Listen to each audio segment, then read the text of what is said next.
Hello and welcome to Let's Play Solitaire, where we tackle the random game and hopefully learn a trick or two. If you like this sort of thing, there is a playlist on this channel with games just like today's. It's titled Let's Play Solitaire. If you're looking for tips on how to get better, there is a playlist on this channel titled Solitaire Tips. My favorite two videos are these ones right here. They're in that playlist, of course. Let's go ahead and get started. There's our stats there.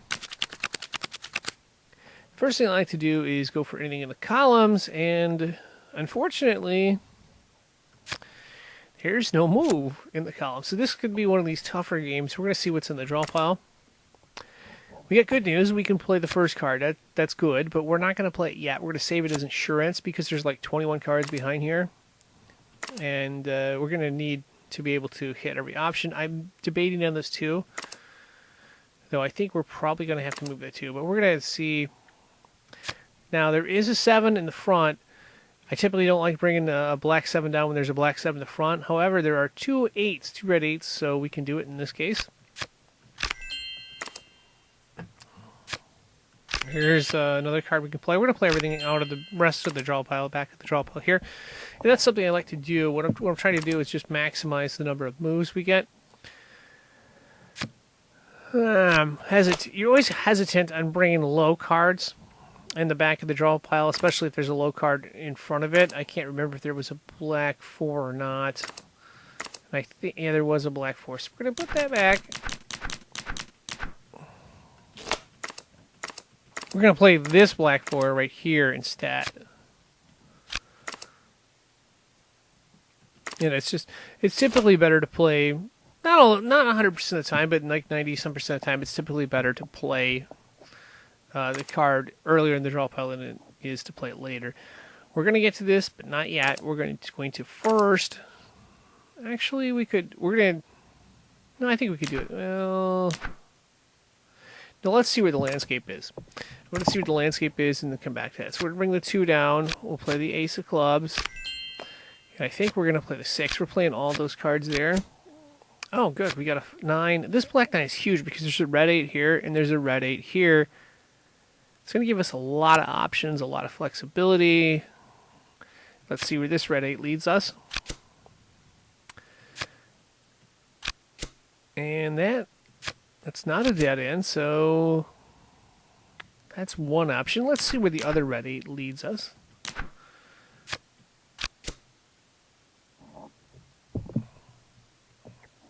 This king might actually be an option, too, if there's a red queen somewhere. So I don't know. I'm not sure which way to go, actually, right now. We have a red king and a black king. So that's what we need to keep in mind. There's a black queen here, so we'd want to play it under the red king, maybe? But then there's a red queen there. The red queen, I think, might be a decent choice, though, to play. I think I'm going to go with this 8 right here because we could play this 10 if we get a blackjack.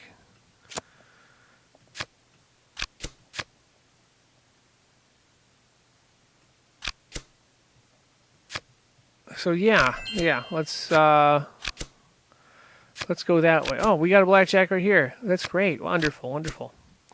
Okay, we're going to play this red queen here. And now the question is, do we play this king? I think we do. Maybe not. Maybe not. There's a black 10 under there. We'll keep that in mind.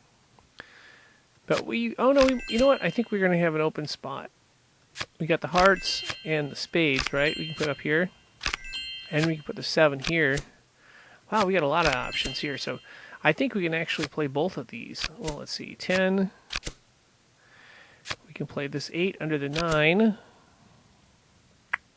I don't like to have no open spots here because if I get one of these kings down, so I may change that, but we're going to go with it for now. And we'll kind of see how this plays out here. Oh, there we go. We got an open spot. Yeah. Yes, we have an open column right there. I'm going to bring this down, but that may not be. It may be something I have to take back. It's happened a few times. Okay, so I think the 7 is going to be the card. No, we're going to play the 7 of diamonds. We're saving that 7 as insurance. We just want to maximize the number of different combinations we can look at when we're playing. And that way we'll actually have a decent chance of maybe solving this. Okay, so this is where it gets a little tricky here. And this is a critical part if you want to have a good chance of getting this done. We can play the 7, right? We saved it as insurance. Okay, we play that. All right, so we play the 2. A lot of times, I think people would play the 3 and the 4, right?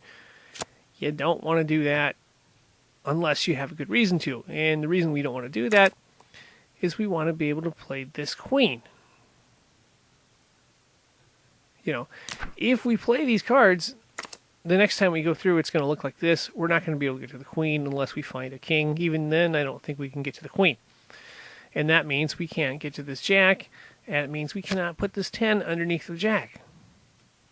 So that means we're not going to probably be able to solve the game if we do that. So we're only going to play the 3.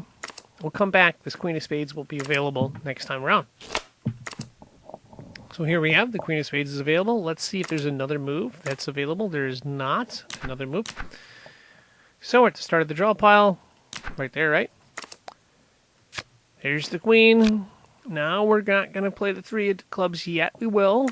But we're going to play this jack. Well, actually, we could, because we got this. We can play this jack, too. I don't think it matters which order they're in. But if this jack weren't here and it were something different, we would not do that. So we can play the 3 clubs now. We can play the 4 hearts. And we don't have to worry because, of course, we have the jack right here. Now the question, of course, is going to be this 10. I'm going to do a little suspense here and play some other cards before we get to that. Let's see, 6. Is there another 6? There is no another 6 here. So we need to go... We need to go clubs. We need to go clubs, hearts, I believe. Yeah, we need to do clubs, hearts in this. So I'm going to put the 6 back. Going to put the club there. Oh, no, wait, that's not doing it right. Oh, I wanted to bring the spade down, okay? Bringing the spade down. I'm looking at 2 cards in the foundation pile. I'm looking at the hearts and the spades. I'm wanting to play those in sync and bring them up and maybe open up one of these 2 columns right here, because we really don't have any other options for the cards on the spot. So what I'm going to do now is we're playing clubs. So if you'll notice, there's a 5 of clubs that needs to go up here, right? Okay. It needs to go up here, so what we're going to do is we're going to take this 4 diamonds, we're going to move it under the 5 of spades that we brought down. Right? Okay. 5 of clubs can go up, 6 of clubs go up. So we're playing hearts and we're playing clubs. Those are the 2 combos we're playing. So we'll play the 6 of hearts, 7 of hearts. Now we can, of course, move this 10, but I'm going to save it for suspense. All right, 7 of clubs here. If you'll notice, there's 2 red 8s. Now, if you said move the 7 of spades over, you are correct. All right, the next move is going to be, we're going to look at this 8 right here. We want the 8 of clubs up. We got to move the 7 of diamonds over. So 8 of clubs to the foundation pile. Now we got 2 9s. We need the 9 of hearts up, I believe. But we're going to do this club first, right? Okay. So now we play here. Actually, we're not going to do that. Now we've actually accomplished what we wanted to accomplish. We have a spot for the 9, and we have a spot for the 10. That's the goal in doing this little maneuver here. So the 9's going to go right there. That gives us a 5 of diamonds. Can't do anything with that. Let's see what's under this 10. A 6 of spades. We can do something with that. We can play it right here. And we can move this 5 of diamonds. But the important thing is we now have the 3 of diamonds. That's a huge card because that means we can play the diamonds or put the diamonds up to the foundation pile and the spades, which we couldn't do earlier. and we can bring down the rest of these cards, and we get it solved there. So that's a cool little trick. If you're not aware of that, it's something you may want to consider at the end of the game when you get kind of a little stumped. That's what you have to do, of course, to take care of those last columns, if you can, of course. And that's going to wrap this up. I'd like to thank you for watching. And as always, there is a playlist titled Let's Play Solitaire with games just like today. If you're looking for more tips on how to get better, there's a playlist called Solitaire Tips.